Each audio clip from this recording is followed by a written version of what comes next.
Netflix cancelled KAOS about a year ago. Pull!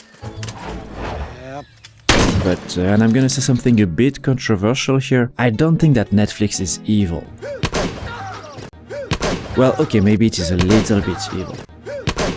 But at the end of the day, even if you're a fan of KAOS, you have to admit that Netflix's reason to cancel the show is hard to argue against. Simply not enough people tuned in to watch it. And I think this is due to a weak finale, and specifically there are two major writing mistakes in that last episode, which I want to study here. You know how people say, hey, leave our beloved characters alone. If you want a story with diverse characters, just write it, instead of replacing the existing ones. And the creator of KAOS basically said, you know what, fair enough, I am going to write my own story, and it's gonna be woke because that's the story I want to write, and because it's an original story, no one will complain about it, right? Well, for the most part I do think that the story of KAOS is a really big success, and that choice of using Greek mythology as a backdrop for the stories is amazing, because retellings are really part of the DNA of Greek mythology, which was an oral culture, and each storyteller was giving his own spin onto the traditional stories. That's why you have several versions of the same myth. Like, for some, Aphrodite was the daughter of Zeus and Dione, but for others, she was born when the severed genitals of Uranus were thrown into the sea. I think we all know which one is the correct version though. Another example would be the fate of Persephone. For some, she's a victim, kidnapped by Hades, but for others, she is the queen of the underworld. Every kid on Earth, when they learn about the underworld, they think I'm there against my will. And this strong woman persona feels like a 21st century retelling of the myth, but actually that's not the case at all. It dates back to Orphism. So this adaptability of Greek mythology to retellings is actually one of the key reasons why it is so successful to this day, with so many different adaptations. Disney's Hercules perfectly captures that sentiment by explaining to us in the beginning that they are not gonna say the truth, but the gospel truth. And I love that because that is exactly the right spirit. Each retelling of the Greek myth is valid, is true in its own way. And on top of that, I don't know if you can say that the Greeks were woke, but at least in terms of sexual orientation, it is not out of place to have a strong diversity there. And a character like Canis was indeed a woman who became a man, even in the original stories. And what is very smart here is that, in the end, yes, KAOS ends up being one of the most woke shows I've ever seen, but at the same time it's not a problem at all, because it does lend itself to it really well. Or at least it was not a problem, until it ended up messing with the story. By diversity power scaling, you probably already know what I'm referring to. It comes up a lot in shows that are trying to be woke, especially in the shows that are only using a tokenized version of wokeism. And you know, it's this point system where if you are a cis white straight man you have 0 points, and then on top of that you had 1 point per minority that you have. So for example, if you are a white woman, you have 1 point, if you are a black woman, you have 2 points, and so on. And then, over the course of the story, whenever there is a fight, whoever has got the most points will win. I don't want to debate here whether this is a good or a bad idea in terms of representation, but in terms of the story, it creates a few weirdly predictable patterns, where, for example, there is so much diversity in the show that it becomes almost a surprise when a new character is introduced as a white heterosexual man, but then a couple of episodes later it becomes clear why the show needed him. It was because he needed to lose the fight against another white heterosexual man, and according to the point system, no one else but someone like him could lose that fight. Another clear manifestation of this effect is through the character of Zeus. He is shown to be cruel and very powerful, but at the end of the day he still has 0 points on that power diversity scaling, and so the only people that he can dominate throughout the course of the story are those guys. Is even greater than us.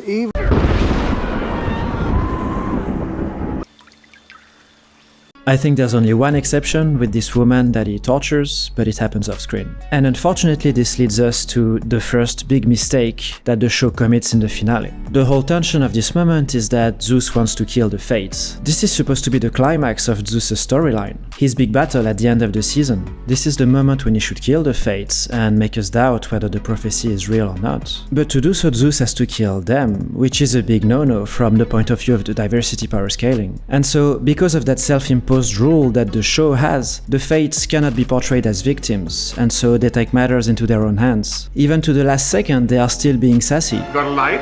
It's been a pleasure. He's naughty, isn't he? Your son.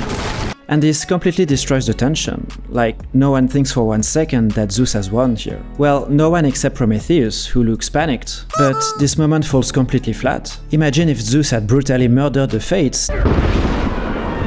Then sure, that moment could have served as a dark night of the soul before the catharsis. But because KAOS was not willing to go there, it robbed itself from the tension that the writers had built up. The morality scaling is kind of similar to the power scaling, except that here we are not going to talk about physical domination, but it's more going to be about who has got the moral high ground in any situation. There is a lot of that throughout the show, but I want to specifically focus on the characters of President Minos and Ari, who are father and daughter. The thing is, Minos of course has got 0 points on any diversity scaling, and on top of that is the president. Why don't we just let the people vote? People can't be trusted to vote for what they need, Ari.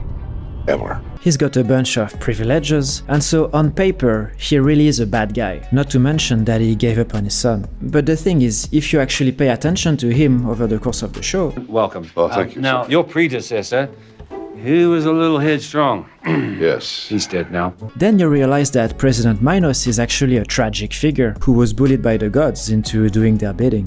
One, all this is on loan. Yes, sir. And Poseidon and Hera even go as far as threatening him in his bathroom. And so when Ari kills her father, this is played by the writers as like a karma moment where Minos finally pays for all the wrongs that he did. But that's only because they were stuck with this idea that by default, of course, President Minos is a bad guy. And it's like they kind of forgot that the character they wrote is actually a tragic figure. So when his daughter and his wife are both happy to see him dead, I killed Dad.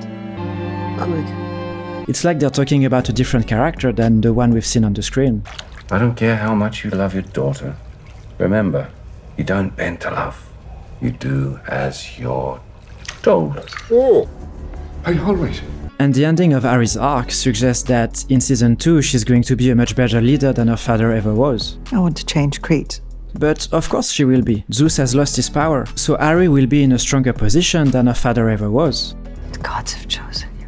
I'm not going to rule for the gods. Furthermore, in the real world, of course, a person like President Minos would have many more privileges than a person like Ari. But in the show, she was the one with all the privileges. All the divinities that Minos has interacted with have threatened him, but all the divinities that met Ari have helped her. So of course, it's easier to have the moral high ground when the gods are on your side. And so the mistake here is that not only the writers do not give enough space to the audience to mourn Minos, they are also setting up an annoying storyline for season 2 for the character of Ari. Help us rebuild Troy and destroy Olympus. Where inevitably she will be a much better leader than her father, but in fact she will never have to deal with the challenges that he had. Like, not to be mean, but I wonder how long Ari would keep her spirit if Poseidon and Hera came to her bathroom and threatened her loved ones. I'm not going to rule for the gods.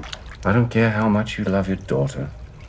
Alright, well, I try to be balanced in this analysis. It's really not easy when it comes to wokeism. With some of the things I said here, I can imagine the right calling me woke, and I can imagine the left calling me anti-woke. For the record, I actually do see myself as pro-woke, but I also agree that this rule-based thing is completely stupid and has made many shows worse than necessary. To be blunt, I even think that it is killing diversity, because it is associating it with bad writing. But it really doesn't have to be, and KAOS is mostly great, and I find it deeply sad that it fell into those traps. I'm not saying those two mistakes are the only reasons for the cancellation, but they sure made the finale underwhelming, which then killed the word of mouth. If you enjoy videos on writing analysis, can I suggest that you give this one a look, on the trick to writing mystery? It's one of my best videos, and I hope you'll enjoy. Thank you so much for watching, and see you next time.